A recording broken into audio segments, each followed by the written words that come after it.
The offer from Granite Springs Manufacturing felt like an answered prayer for Amir. After months of layoffs and temporary gigs, a steady position as a CNC machine operator, with full benefits and a union wage, was a lifeline. The factory, a sprawling complex of corrugated steel on the town's edge, hummed with the promise of stability. On his first day, the foreman, Bill, a man with a handshake like a vice, barely glanced at his resume. Just keep the tolerances tight and the downtime low, he'd grunted. Amir did exactly that. He was a natural, methodical, respectful of the machinery, his work pristine. For 2 weeks, the rhythmic roar of the shop floor was a symphony of newfound security. The change began subtly. A Monday morning, and Amir arrived to find a new, glossy black dome camera installed directly above his workstation, its lens an unblinking eye pointed not at the machine's output, but at him. The other machines had no such addition. When he inquired, Bill shrugged, not meeting his eye. Corporate policy, loss prevention.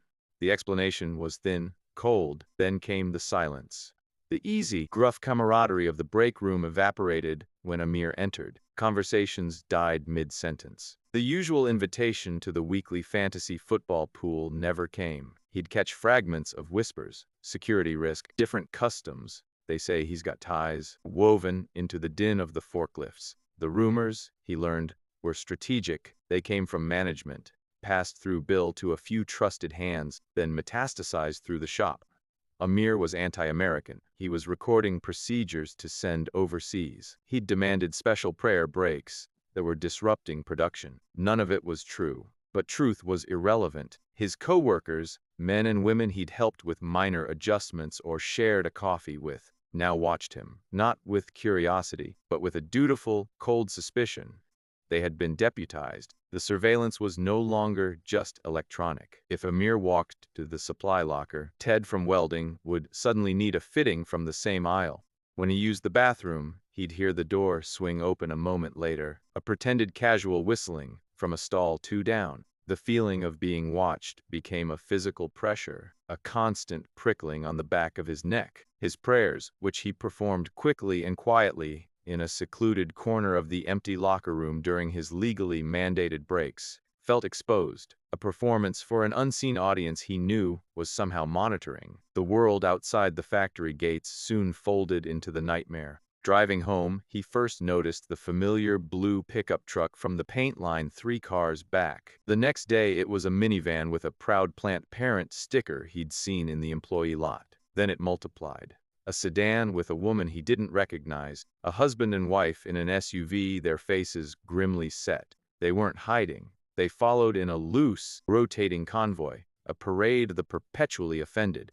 His life became a mapped route under hostile observation. A trip to the grocery store meant 2 vehicles idling in the parking lot, waves with cell phones pointed his way. A visit to the mosque on Friday was documented by a line of cars parked across the street, engines off, occupants staring. Driving to visit his cousin across town became a surreal procession. His rearview mirror was filled with a constellation of headlights.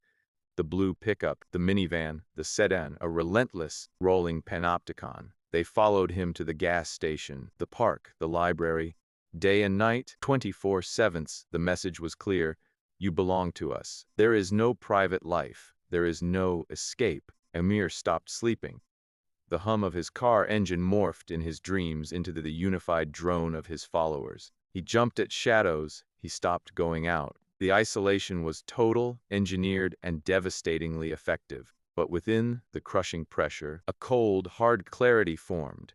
One evening, surrounded in his own car by the familiar vehicles at a red light, he made eye contact with the wife in the SUV. He saw not hatred, but a hollow, performed duty.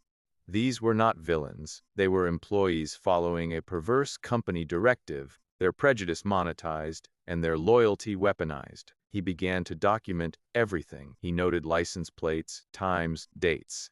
He used his phone to secretly record the conspicuous followers in public places. He saved the work schedules that showed only his machine had a dedicated camera. He reached out, not to the local HR, which he now understood was complicit, but to a national advocacy organization and a weary but determined lawyer who had seen this pattern before. The end came not with a dramatic confrontation, but with a series of dry, legal letters. The words hostile work environment, religious discrimination, invasion of privacy, and conspiracy to harass landed on the desks of Granite Springs corporate lawyers. The company, faced with a meticulously documented lawsuit and the threat of public scandal, settled swiftly and quietly. Amir left town with the settlement, the factory's roar forever replaced in his memory by the silent, menacing purr of a dozen idling engines. He learned that the most profound violence isn't always a shout. Sometimes it's the quiet,